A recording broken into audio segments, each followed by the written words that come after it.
आइए सुनते हैं मुंशी प्रेमचंद की कहानी नैराश्य लीला, सोनम की आवाज में। पंडित हृदयनाथ अयोध्या के एक सम्मानित पुरुष थे। धनवान तो नहीं, लेकिन खाने पीने से खुश थे। कई मकान थे, उन्हीं के किराए पर गुजर होता था। इधर किराए बढ़ गए थे। उन्होंने अपनी सवारी भी रख ली थी। बहुत विचारशील आदमी थे। अच्छी शिक्षा पाई थी। संसार का काफी तजुर्बा था, पर क्रियात्मक शक्ति से वंचित थे। सब कुछ न जानते थे। समाज उनकी आंखों में एक भयंकर भूत था, जिससे सदैव डरना चाहिए। उसे जरा भी रुष्ट किया तो फिर जान की खैर नहीं। उनकी स्त्री जागेश्वरी उनका प्रतिबिंब। पति के विचार उसके विचार और पति की इच्छा उसकी इच्छा थी। दोनों प्राणियों में कभी मतभेद न होता था। जागेश्वरी शिव की उपासक थी। हृदयनाथ वैष्णव थे। दोनों धर्मनिष्ठ थे, उससे कहीं अधिक जितने सामान्यतः शिक्षित लोग हुआ करते हैं। इसका कदाचित ये कारण था कि एक कन्या के सिवा उनके और कोई संतान न थी। उनका विवाह 13वें वर्ष में हो गया था और माता पिता की अब यही लालसा थी कि भगवान इसे पुत्रवती करे तो हम लोग नवासे के नाम अपना सब कुछ लिख लिखाकर निश्चित हो जाएं। किंतु विधाता को कुछ और ही मंजूर था। कैलाश कुमारी का अभी गौना भी ना हुआ था। वो अभी तक ये भी ना जानने पाई थी कि विवाह का आशय क्या है, कि उसका सुहाग उठ गया। वैधव्य ने उसके जीवन की अभिलाषाओं का दीपक बुझा दिया। माता और पिता विलाप कर रहे थे। घर में कोहराम मचा हुआ था, पर कैलाश कुमारी भौचक्की होकर सबके मुंह की ओर ताकती थी। उसकी समझ में ये ना आता था कि ये लोग रोते क्यों हैं। माँ बाप की इकलौती बेटी थी। माँ बाप के अतिरिक्त वो किसी तीसरे व्यक्ति को अपने लिए आवश्यक न समझती थी। उसकी सुख कल्पनाओं में अभी तक पति का प्रवेश न हुआ था। वो समझती थी स्त्रियां पति के मरने पर इसलिए रोती हैं कि वो उनका और बच्चों का पालन करता है। मेरे घर में किस बात की कमी है? मुझे इसकी क्या चिंता कि खाएंगे क्या, पहनेंगे क्या। मुंडरे जिस चीज की जरूरत होगी बाबूजी तुरंत ला देंगे। अम्मा से जो चीज मांगूंगी वो दे देंगी। फिर क्यों रोऊं? वो अपनी माँ को रोते देखती तो रोती, पति के शोक से नहीं, माँ के प्रेम से। कभी सोचती शायद ये लोग इसलिए रोते हैं कि कहीं मैं कोई ऐसी चीज न मांग बैठूं जिसे वो दे न सके। तो मैं ऐसी चीज मांगूंगी ही क्यों? मैं अब भी तो उनसे कुछ नहीं मांगती। वो आप ही मेरे लिए एक एक चीज नित्य लाते रहते हैं। क्या मैं अब कुछ और हो जाऊंगी? इधर माता का ये हाल था कि बेटे की सूरत देखते ही आंखों से आंसू की झड़ी लग जाती। बाप की दशा और भी करुणाजनक थी। घर में आना जाना छोड़ दिया। सिर पर हाथ धरे कमरे में अकेले उदास बैठे रहते। उसे विशेष दुख इस बात का था कि सहेलियां भी अब उसके साथ खेलने न आती। उसने उनके घर जाने की माता से आज्ञा मांगी तो फूट फूट कर रोने लगी। माता पिता की ये दशा देखी तो उसने उनके सामने जाना छोड़ दिया। बैठी किस्से कहानियां पढ़ा करती। उसकी एकांत प्रियता का माँ बाप ने कुछ और ही अर्थ समझा। लड़की शोक के मारे घुली जाती है। इस वज्राघात ने उसके हृदय को टुकड़े टुकड़े कर डाला है। एक दिन हृदयनाथ ने जागेश्वरी से कहा, जी चाहता है घर छोड़कर कहीं भाग जाऊं। अब इसका कष्ट नहीं देखा जाता। जागेश्वरी, मेरी तो भगवान से यही प्रार्थना है कि मुझे संसार से उठा ले।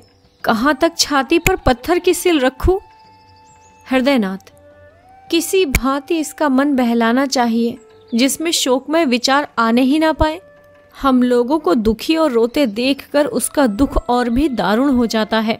जागेश्वरी, मेरी तो बुद्धि कुछ काम नहीं करती। हृदयनाथ, हम लोग यूं ही मातम करते रहे तो लड़की की जान पर बन जाएगी। अब कभी कभी थिएटर दिखा दिया, कभी कभी घर में गाना बजाना करा दिया। इन बातों से उसका दिल बहलता रहेगा। जागेश्वरी, मैं तो उसे देखते ही रो पड़ती हूँ, लेकिन अब जब्त करूंगी। तुम्हारा विचार बहुत अच्छा है। बिना दिल बहलाव के उसका शोक दूर ना होगा। हृदयनाथ, मैं भी अब उससे दिल बहलाने वाली बातें किया करूंगा। कल एक सैर भी लाऊंगा। अच्छे अच्छे दृश्य जमा करूंगा। ग्रामोफोन तो आज ही मंगवाए देता हूँ। बस उसे हर वक्त किसी न किसी काम में लगाए रहना चाहिए। एकांतवास शोक ज्वाला के लिए समीर के समान है। उस दिन से जागेश्वरी ने कैलाश कुमारी के लिए विनोद और प्रमोद के सामान लाना शुरू कर दिए। कैलाशी माँ के पास आती तो उसकी आंखों में आंसू की बूंदें न देखती, होठों पर हंसी की आभा दिखाई देती। वो मुस्कुरा कर कहती, बेटी आज थिएटर में बहुत अच्छा तमाशा होने वाला है, चलो देख आएं। कभी गंगा स्नान को ठहरती, वहां माँ बेटी किश्ती पर बैठकर नदी में जल विहार करती। कभी दोनों संध्या समय पार्क की ओर चली जाती। धीरे धीरे सहेलियां भी आने लगी। कभी सबकी सब बैठकर ताश खेलती, कभी गाती बजाती। पंडित हृदयनाथ ने भी विनोद की सामग्रियां जुटाई। कैलाशी को देखते ही मग्न होकर बोले, बेटी आओ, तुम्हें आज कश्मीर के दृश्य दिखाऊं। कभी ग्रामोफोन बजाकर उसे सुनाते। कैलाशी इन सैर सपाटों का खूब आनंद उठाती। इतने सुख से उसके दिन कभी न गुजरे थे। इस भांति 2 वर्ष बीत गए। कैलाशी सैर तमाशे की इतनी आदी हो गई कि एक दिन भी थिएटर न जाती तो बेकल सी होने लगती। मनोरंजन नवीनता का दास है और समानता का शत्रु। थिएटरों के बाद सिनेमा की सनक सवार हुई। सिनेमा के बाद मिसमैरिज्म और हिप्नोटिज्म के तमाशे की सनक सवार हुई। ग्रामोफोन के नए रिकॉर्ड आने लगे। संगीत का चस्का पड़ गया। बिरादरी में कहीं उत्सव होता तो माँ बेटी अवश्य जाती। कैलाशी नित्य इसी नशे में डूबी रहती। चलती तो कुछ गुनगुनाती हुई, किसी से बातें करती तो वही थिएटर और सिनेमा की। भौतिक संसार से अब कोई वास्ता न था। अब उसका निवास कल्पना संसार में था। दूसरे लोक की निवासिन होकर उसे प्राणियों से कोई सहानुभूति न रही। किसी के दुख पर जरा दया न आती। स्वभाव में उच्छृंखलता का विकास हुआ। अपनी सुरुचि पर गर्व करने लगी। सहेलियों से डींगे मारती, यहाँ के लोग मूर्ख हैं, ये सिनेमा की कदर क्या करेंगे, इसकी कदर तो पश्चिम के लोग करते हैं। वहाँ मनोरंजन की सामग्रियाँ उतनी ही आवश्यक है जितनी हवा। जब ही तो वे लोग उतने प्रसन्नचित्त रहते हैं, मानो किसी बात की चिंता ही नहीं। यहाँ किसी को इसका रस ही नहीं। जिन्हें भगवान ने सामर्थ्य भी दिया है वो भी सरे शाम से मुंह ढककर पड़े रहते हैं। सहेलियां कैलाशी की ये गर्वपूर्ण बातें सुनती और उसकी और भी प्रशंसा करती। वो उनका अपमान करने के आवेश में आप ही हास्यास्पद बन जाती थी। पड़ोसियों में इन सैर सपाटों की चर्चा होने लगी। लोक सम्मति किसी की रियायत करती है। किसी ने सिर पर टोपी टेढ़ी रखी और पड़ोसियों की आंखों में खुबा कोई जरा अकड़ कर चला और पड़ोसियों ने आवाजें कसी। विधवा के लिए पूजा पाठ है, तीर्थ व्रत है, मोटा खाना पहनना है, उसे विनोद और विलास, राग और रंग की क्या जरूरत। विधाता ने उसके द्वार बंद कर दिए हैं। लड़की प्यारी सही, लेकिन शर्म और हया भी कोई चीज होती है। जब माँ बाप ही उसे सिर चढ़ाए हुए हैं तो उसका क्या दोष। मगर एक दिन आंखें खुलेंगी अवश्य। महिलाएं कहती, बाप तो मर्द है लेकिन माँ कैसी है, उसको जरा भी विचार नहीं कि दुनिया क्या कहेगी। कुछ उन्हीं की एक दुलारी बेटी थोड़े ही है। इस भांति मन बढ़ाना अच्छा नहीं। कुछ दिनों तक तो ये खिचड़ी आपस में पकती रही। अंत को एक दिन कई महिलाओं ने जागेश्वरी के घर पदार्पण किया। जागेश्वरी ने उनका बड़ा आदर सत्कार किया। कुछ देर तक इधर उधर की बातें करने के बाद एक महिला बोली, महिलाएं रहस्य की बातें करने में बहुत अभ्यस्त होती हैं बहन। तुम ही मजे में हो कि हंसी खुशी में दिन काटे देती हो। हमारा तो दिन पहाड़ हो जाता है, न कोई काम न धंधा, कोई कहाँ तक बातें करे। दूसरी देवी ने आंखें मटकाते हुए कहा, अरे ये तो बड़े पते की बात है। सभी के दिन हंसी खुशी से कटे तो रोए कौन। यहाँ तो सुबह से शाम तक चक्की चूल्हे से छुट्टी नहीं मिलती। किसी बच्चे को दस्त आ रहे हैं तो किसी को ज्वर चढ़ा हुआ है, कोई मिठाइयों की रट रहा है तो कोई पैसों के लिए महामंथन मचाए हुए है। दिन भर हाय हाय करते बीत जाता है। सारे दिन कठपुतलियों की तरह नाचती रहती हूँ। तीसरी रमणी ने इस कथन का रहस्यमय भाव से विरोध किया। बदे की बात नहीं, वैसा दिल चाहिए। तुम्हें तो कोई राज सिंहासन पर बिठा दे तब भी तस्की न होगी, तब और भी हाय हाय करोगी। इस पर एक वृद्धा ने कहा, नौ जैसा दिल, यह भी कोई दिल है कि घर में चाहे आग लग जाए, दुनिया में कितना ही उपहास हो रहा हो, लेकिन आदमी अपने राग रंग में मस्त रहे। वो दिल है कि पत्थर। हम गृहिणी कहलाती हैं, हमारा काम है अपनी गृहस्थी में रत रहना, आमोद प्रमोद में दिन काटना हमारा काम नहीं। और महिलाओं ने इन निर्दय व्यंग पर लज्जित होकर सिर झुका लिया। वे जागेश्वरी की चुटकियां लेना चाहती थी, उसके साथ बिल्ली और चूहे की निर्दयी क्रीड़ा करना चाहती थी। आहत को तड़पाना उनका उद्देश्य था। इस खुली हुई चोट ने उनके पर पीड़न प्रेम के लिए कोई गुंजाइश न छोड़ी, किंतु जागेश्वरी को ताड़ना मिल गई। स्त्रियों के विदा होने के बाद उसने जाकर पति से ये सारी कथा सुनाई। हृदयनाथ उन पुरुषों में से न थे जो प्रत्येक अवसर पर अपनी आत्मिक स्वाधीनता का स्वांग भरते हैं, हठधर्मी को आत्म स्वातंत्र के नाम से छिपाते हैं। वो सचिंत भाव से बोले, तो अब क्या होगा? जागेश्वरी, तुम ही कोई उपाय सोचो। हृदयनाथ, पड़ोसियों ने जो आक्षेप किया है वो सर्वथा उचित है। कैलाश कुमारी के स्वभाव में मुझे एक सविचित्र अंतर दिखाई दे रहा है। मुझे स्वयं ज्ञात हो रहा है कि उसके मन बहलाव के लिए हम लोगों ने जो उपाय निकाला है वो मुनासिब नहीं है। उनका ये कथन सत्य है कि विधवाओं के लिए आमोद प्रमोद वर्जित है। अब हमें ये परिपाटी छोड़नी पड़ेगी। जागेश्वरी, लेकिन कैलाशी तो अब खेल तमाशों के बिना एक दिन भी नहीं रह सकती। हृदयनाथ, उसकी मनोवृत्तियों को बदलना पड़ेगा। शनैः शनैः ये विलास उन्माद शांत होने लगा। वासना का तिरस्कार किया जाने लगा। पंडित जी संध्या समय ग्रामोफोन न बजाकर कोई धर्म ग्रंथ सुनते। स्वाध्याय सत्संग उपासना में माँ बेटी रत रहने लगी। कैलाशी को गुरुजी ने दीक्षा दी। मोहल्ले और बिरादरी की स्त्रियां आईं। उत्सव मनाया गया। माँ बेटी अब किश्ती पर सैर करने के लिए गंगा न जाती, बल्कि स्नान करने के लिए मंदिरों में नित्य जाती। दोनों एकादशी का निर्जल व्रत रखने लगी। कैलाशी को गुरुजी नित्य संध्या समय धर्मोपदेश करते। कुछ दिनों तक तो कैलाशी को ये विचार परिवर्तन बहुत कष्टजनक मालूम हुआ, पर धर्मनिष्ठा नारियों का स्वाभाविक गुण है। थोड़े ही दिनों में उसे धर्म से रुचि हो गई। अब उसे अपनी अवस्था का ज्ञान होने लगा था। विषय वासना से चित्त आप ही आप खींचने लगा। पति का यथार्थ आशय समझ में आने लगा था। पति ही स्त्री का सच्चा पथ प्रदर्शक और सच्चा सहायक है। पति विहीन होना किसी घोर पाप का प्रायश्चित है। मैंने पूर्व जन्म में कोई अकर्म किया होगा। पतिदेव जीवित होते तो मैं फिर माया में फंस जाती। प्रायश्चित का अवसर कहाँ मिलता? गुरु जी का वचन सत्य है कि परमात्मा ने तुम्हें पूर्व कर्मों के प्रायश्चित का अवसर दिया है। वैधव्य यातना नहीं है, जीवोद्धार का साधन है। मेरा उद्धार त्याग, विराग, भक्ति और उपासना से होगा। कुछ दिनों के बाद उसकी धार्मिक वृत्ति इतनी प्रबल हो गई कि अन्य प्राणियों से वो पृथक रहने लगी। किसी को ना छूती, महरियों से दूर रहती, सहेलियों से गले तक न मिलती। दिन में 2-2, 3-3 बार स्नान करती। हमेशा कोई न कोई धर्म ग्रंथ पढ़ा करती। साधु महात्माओं की सेवा सत्कार में उसे आत्मिक सुख प्राप्त होता। जहाँ किसी महात्मा के आने की खबर पाती, उनके दर्शनों के लिए व्याकुल हो जाती। उनकी अमृतवाणी सुनने से जी न भरता। मन संसार से विरक्त होने लगा। तल्लीनता की अवस्था प्राप्त हो गई। घंटों ध्यान और चिंतन में मग्न रहती। सामाजिक बंधनों से घृणा हो गई।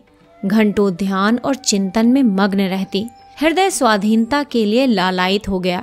यहाँ तक कि 3 ही वर्षों में उसने संन्यास ग्रहण करने का निश्चय कर लिया। माँ बाप को ये समाचार ज्ञात हुआ तो होश उड़ गए। माँ बोली, बेटी, अभी तुम्हारी उम्र ही क्या है कि तुम ऐसी बातें सोचती हो? कैलाश कुमारी, माया मोह से जितनी जल्द निवृत्त हो जाएं उतना ही अच्छा। हृदयनाथ, क्या अपने घर में रहकर मोह माया से मुक्त नहीं हो सकती हो? माया मोह का स्थान मन है, घर नहीं। जागेश्वरी, कितनी बदनामी होगी। कैलाश कुमारी, अपने को भगवान के चरणों पर अर्पण कर चुकी तो बदनामी की क्या चिंता। जागेश्वरी, बेटी, तुम्हें ना हमें तो तुम्हारा ही सहारा है। तुमने जो संन्यास लिया तो हम किस आधार पर जिएंगे? कैलाश कुमारी, परमात्मा ही सबका आधार है। किसी दूसरे प्राणी का आश्रय लेना भूल है। दूसरे दिन ये बात मोहल्ले वालों के कानों में पहुंच गई। जब कोई अवस्था असाध्य हो जाती है तो हम उस पर व्यंग करने लगते हैं। ये तो होना ही था, नई बात क्या हुई। लड़कियों को इस तरह स्वच्छंद नहीं कर दिया जाता। फूले न समाते थे। कि लड़की ने कुल का नाम उज्जवल कर दिया। पुराण पढ़ती है, उपनिषद और वेदांत का पाठ करती है, धार्मिक समस्याओं पर ऐसी ऐसी दलीलें करती है, बड़े बड़े विद्वानों की जबान बंद हो जाती है। तो अब क्यों पछताते हैं? भद्र पुरुषों में कई दिनों तक यही आलोचना होती रही, लेकिन जैसे जैसे अपने बच्चे के दौड़ते दौड़ते धम्म से गिर पड़ने पर हम पहले क्रोध के आवेश में उसे झिड़कियां सुनाते हैं, इसके बाद गोद में बिठाकर आंसू पोंछते हैं और फुसलाने लगते हैं, उसी तरह इन भद्र पुरुषों ने व्यंग के बाद इस गुत्थी के सुलझाने का उपाय सोचना शुरू किया। कई सज्जन हृदयनाथ के पास आए और सिर झुकाकर बैठ गए। विषय का आरंभ कैसे हो? कई मिनट के बाद एक सज्जन ने कहा, सुना है डॉक्टर गोड़ का प्रस्ताव आज बहुमत से स्वीकृत हो गया। दूसरे महाशय बोले, ये लोग हिंदू धर्म का सर्वनाश करके छोड़ेंगे। कोई क्या करेगा जब हमारे साधु महात्मा हिंदू जाति के स्तंभ हैं, इतने पतित हो गए हैं कि भोली भाली युवतियों को बहकाने में संकोच नहीं करते, तो सर्वनाश होने में रह ही क्या गया? हृदयनाथ, यह विपत्ति तो मेरे सिर ही पड़ी हुई है, आप लोगों को तो मालूम होगा। पहले महाशय, आप ही के सिर क्यों, हम सभी के सिर पड़ी हुई है। दूसरे महाशय, समस्त जाति के सिर कहिए। हृदयनाथ, उद्धार का कोई उपाय सोचिए। पहले महाशय, आपने समझाया नहीं। हृदयनाथ, समझा के हार गया, कुछ सुनती ही नहीं। तीसरे महाशय, पहले ही भूल हुई, उसे इस रास्ते पर उतारना ही नहीं चाहिए था। पहले महाशय, उस पर पछताने से क्या होगा, सिर पर जो पड़ी है उसका उपाय सोचना चाहिए। आपने समाचार पत्रों में देखा होगा, कुछ लोगों की सलाह है कि विधवाओं से अध्यापिकाओं का काम लेना चाहिए। यद्यपि मैं इसे भी बहुत अच्छा नहीं समझता, पर सन्यासिनी बनने से तो कहीं अच्छा है। लड़की आपके आंखों के सामने तो रहेगी। अभिप्राय केवल यही है कि कोई ऐसा काम होना चाहिए जिसमें लड़की का मन लगे। किसी अवलंब के बिना मनुष्य को भटक जाने की शंका सदैव बनी रहती है। जिस घर में कोई नहीं रहता उसमें चमगादड़ बसेरा कर लेते हैं। दूसरे महाशय, सलाह तो अच्छी है, मोहल्ले की 10-5 कन्याएं पढ़ने के लिए बुला ली जाएं। उन्हें किताबें, गुड़िया आदि नाम मिलता रहे तो बड़े शौक से आएंगी, लड़की का मन तो लग जाएगा। हृदयनाथ, देखना चाहिए, भरसक समझाऊंगा। ज्यों ही ये लोग विदा हुए, हृदयनाथ ने कैलाश कुमारी के सामने ये तजवीज पेश की। कैलाशी को सन्यासी के उच्च पद के सामने अध्यापिका बनना अपमानजनक जान पड़ता था। कहाँ वो महात्माओं का सत्संग, वो पर्वतों की गुफा, वो सुरम्य प्राकृतिक दृश्य, वो हिमराशि की ज्ञानमय ज्योति, वो मानसरोवर और कैलाश की शुभ्र छटा, वो आत्मदर्शन की विशाल कल्पनाएं, और कहाँ बालिकाओं को चिड़ियों की भांति पढ़ाना। लेकिन हृदयनाथ कई दिनों तक लगातार सेवा धर्म का महात्म्य उसके हृदय पर अंकित करते रहे। सेवा ही वास्तविक सन्यास है। सन्यासी केवल अपनी मुक्ति का इच्छुक होता है।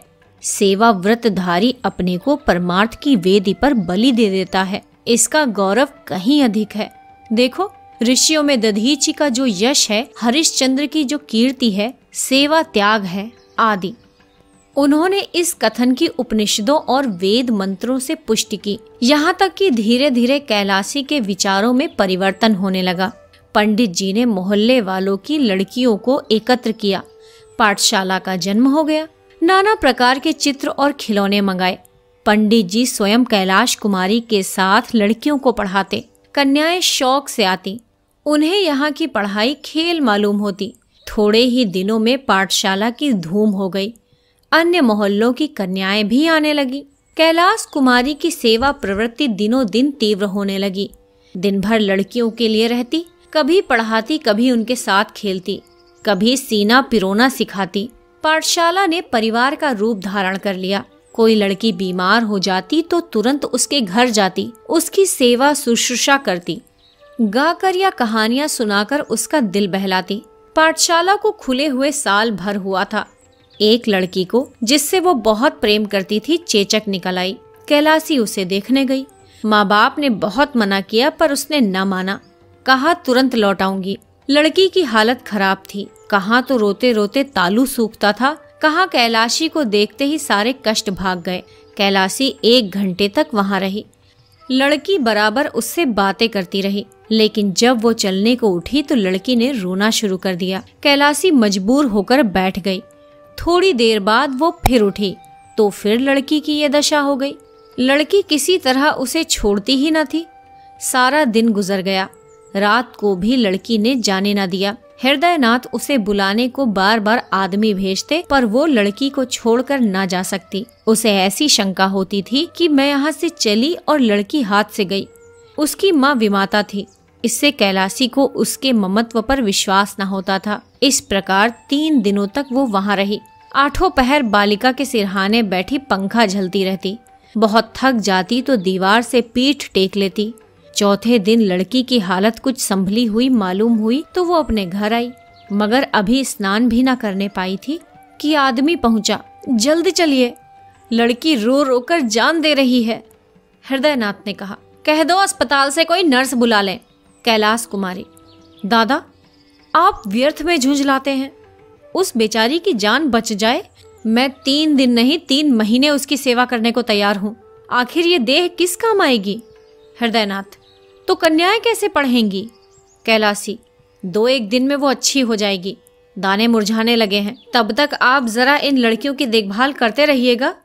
हृदयनाथ, ये बीमारी छूत फैलाती है। कैलाशी, हाँ मर जाऊंगी, आपके सिर से एक विपत्ति टल जाएगी। ये कहकर उसने उधर की राह ली। भोजन की थाली परसी रह गई।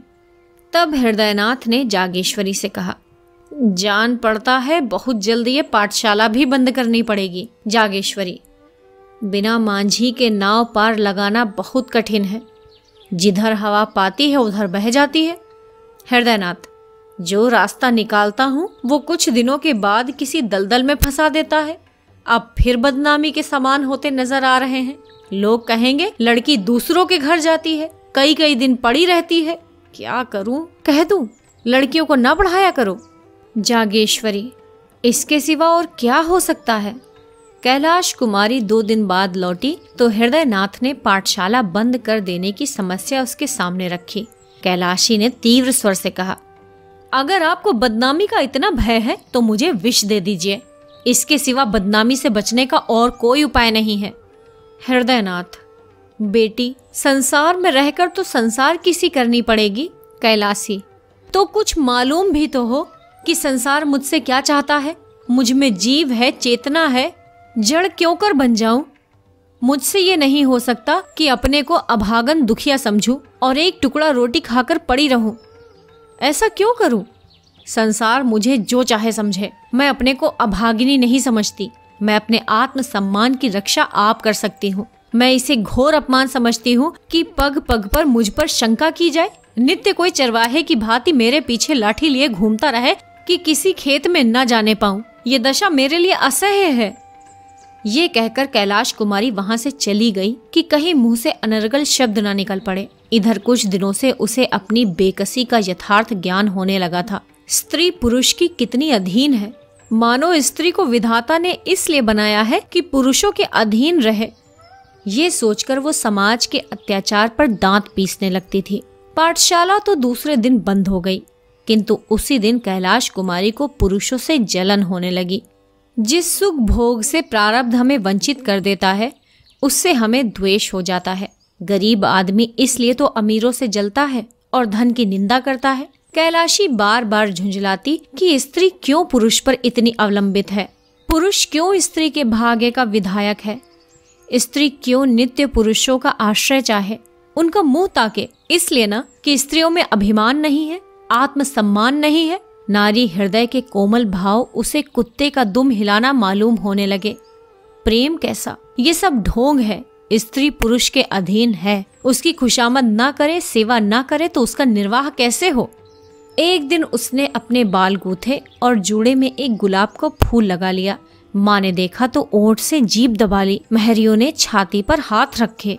इसी तरह एक दिन उसने रंगीन रेशमी साड़ी पहन ली। पड़ोसिनों में इस पर खूब आलोचनाएं हुई। उसने एकादशी का व्रत रखना छोड़ दिया, जो पिछले 8 वर्षों से रखती आई थी। कंघी और आईने को वो अब त्याज्य न समझती थी। सहालक के दिन आए। नित्य प्रति उसके द्वार पर से बारातें निकलती।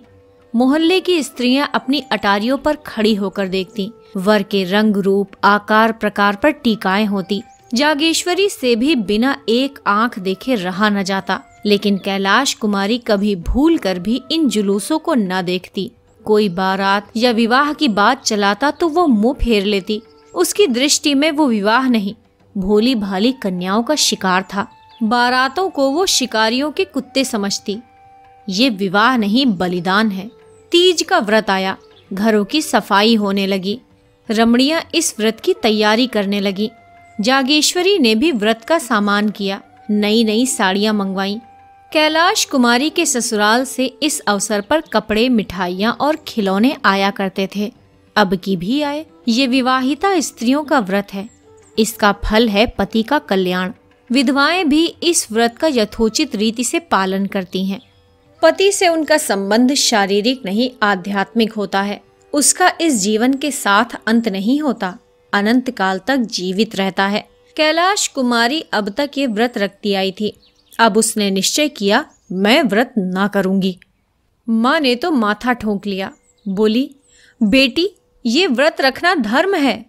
कैलाश कुमारी, पुरुष भी स्त्रियों के लिए कोई व्रत रखते हैं? जागेश्वरी, मर्दों में इसकी प्रथा नहीं है। कैलाश कुमारी, इसलिए ना कि पुरुषों की जान उतनी प्यारी नहीं होती जितनी स्त्रियों को पुरुषों की जान। जागेश्वरी, स्त्रियां पुरुषों की बराबरी कैसे कर सकती हैं?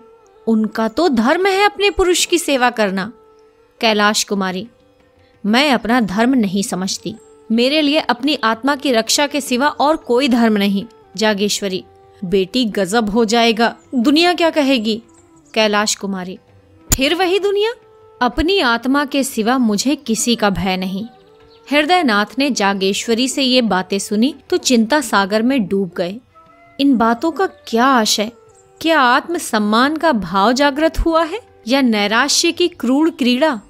धनहीन प्राणी को जब कष्ट निवारण का कोई उपाय नहीं रह जाता तो वो लज्जा को त्याग देता है। निसंदेह नैराश्य ने ये भीषण रूप धारण किया है। सामान्य दशाओं में नैराश्य अपने यथार्थ रूप में आता है, पर गर्वशील प्राणियों में वो परिमार्जित रूप ग्रहण कर लेता है। यहाँ पर हृदयगत कोमल भावों को अपहरण कर लेता है, चरित्र में अस्वाभाविक विकास उत्पन्न कर देता है। मनुष्य लोक लाज, उपवास और उपहास की ओर से उदासीन हो जाता है। नैतिक बंधन टूट जाते हैं। ये नैराश्य की अंतिम अवस्था है। हृदयनाथ इन्हीं विचारों में मग्न थे कि जागेश्वरी ने कहा, अब क्या करना होगा? जागेश्वरी, कोई उपाय है? हृदयनाथ, बस एक ही उपाय है, पर उसे जबान पर नहीं ला सकता। आप सुन रहे थे मुंशी प्रेमचंद की कहानी नैराश्य लीला, सोनम की आवाज में। संसार को आप कभी खुश नहीं कर सकते। आप जो भी काम करेंगे उसमें संसार कोई न कोई एक कमी जरूर निकाल देगा। जब आप आगे बढ़ने की कोशिश करेंगे तो आपको हतोत्साहित करेगा, लेकिन उसी संसार में भी वो लोग होते हैं जो आपको प्रोत्साहित करते हैं, जो आपकी खुशी के लिए काम करते हैं। इसलिए आप हमेशा वो काम करिए जो किसी न किसी रूप में किसी का कल्याण जरूर करता हो। और इस कहानी को सुनकर आप क्या सोचते हैं उसे कमेंट बॉक्स में ज़रूर बताइए। जल्द ही एक नई कहानी लेकर आपके सामने आएंगे। अगर आपको ये कहानी पसंद आई है तो इसे लाइक कीजिए, अपने दोस्तों के साथ शेयर कीजिए, इस चैनल को ज़रूर सब्सक्राइब कीजिए और प्लीज़ महाभारत की स्टोरीज भी सुनिए ज्ञान के उद्देश्य से। आपको पता होना चाहिए कि भारतीय संस्कृति के प्राचीनतम ग्रंथ आपसे क्या कहते हैं।